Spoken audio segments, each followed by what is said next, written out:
In this video, we're going to talk about working in rounds, which will create a tube, which will be something you use for maybe a sleeve on a sweater or a hat.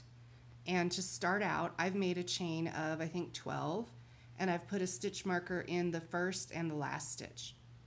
And to begin, we're going to slip stitch the first into the last stitch from the hook, and be sure not to twist it. Looks pretty easy here, but when you've got hundreds of stitches, it's a little harder. So slip stitch through that first stitch, through the working loop. And then we're going to demonstrate this with double crochet. So I'm going to chain 3. And of course my chain 3 counts as my first double crochet, so I won't put the first stitch there. I'll put it in the next stitch.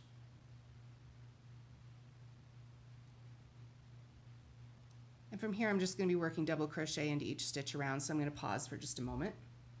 Okay, so I'm about to make my last double crochets. This is my next to last one.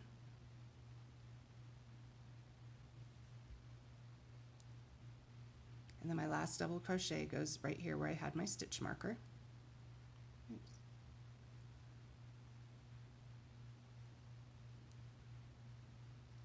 And now you might have ended up making your first round inside out like I do.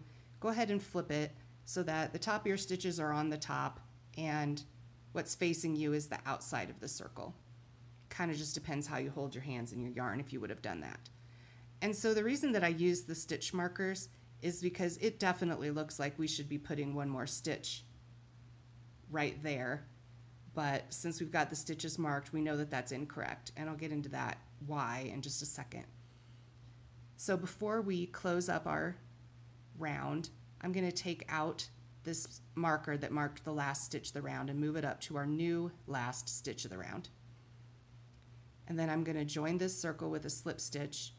So I'm going to slip into the top of the chain 3 of the turning chain and slip stitch to join.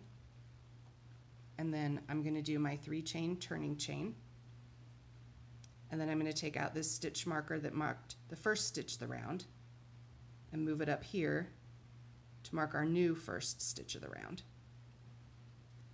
And now if we look at our work, let's examine this.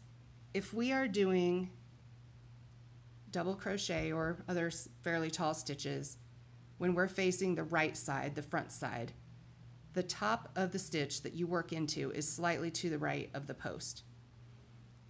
So here is slightly to the right of the first stitch. Here's our last stitch and slightly to the right there. But if you look closely at our turning stitch, or our turning chain, there's a little bit of a hole there and there's a little bit of hole there. So that's where it's really important to keep track of what you're doing, because you could easily put an extra stitch there. So this turning chain is as if it's coming out of this one, because this is the post of the stitch below and slightly to the right is where the stitch goes. So this turning chain is coming out of right here. We're ignoring this, and then our next stitch is going to go right in here. So I'll do my next stitch into that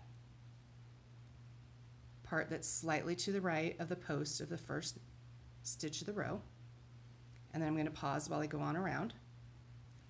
Okay, and I'm ready to do my last stitch of the round. It'll go into the stitch with the stitch marker.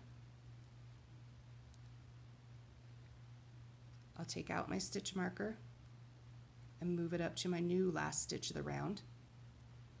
And as we come around here, we're remembering that this turning chain is as if it were coming out of this hole here. So we don't put a chain, or we don't put a double crochet there.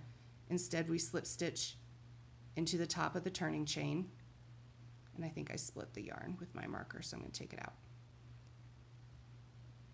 Slip stitch into the top of that turning chain. Make our next row's turning chain and insert the stitch marker there. You can also, instead of going around and around in circles, you can also turn at each row, and just remember once you've turned that the part of the stitch that you work into is slightly to the left of the post. So here, this turning chain is already in this spot slightly to the left of the post. So we're going to put our first stitch here where our marker was, which makes sense. We marked this as the last stitch of the row. Now it's the first stitch of the row. We can go on around. And I'm actually going to take that out since we're turning and it's not marking the right thing anymore. Let me pause while I go all the way around. Okay, so I've worked all the way around. I've put my last double crochet in my last stitch, and I've come around to my turning chain, and just like before, there's this little space on either side of the turning chain. We're just going to ignore that one and slip stitch into the top of the turning chain to finish this round. There is one other way. Oh my gosh, pressure of doing it on camera. There we go. There's one other way to work in tubes, and that's called spiraling. And what we're going to do there is we're going to use single crochets because it works best with shorter stitches. So I'm going to do my first single crochet right at the base of my one chain turning chain and put a stitch marker there. And then I'm going to pause this while I do one single crochet all the way around. Okay, so I've worked all the way around my tube in single crochet, and I'm ready to slip stitch to join, except we're not actually going to slip stitch now because we're going in spirals, which means that instead of slip stitching here, I'm just going to do my next single crochet directly into that space. So I'm going to mark my new first stitch of the round and just keep going like that. So every time that we come around, instead of slip stitching to join, we'll just make our next single crochet right into that space. And that's called spiraling. And when you come to the last stitch of your tube, I think it makes it look nicest if you'll do a couple of slip stitches here to kind of give it a tapered effect instead of just dropping off after the last single crochet. Spiraling is a technique that's used a lot when you're making dolls and stuffies, but you can use it for sleeves and hats and basically anything in the round. And so here's our finished tube,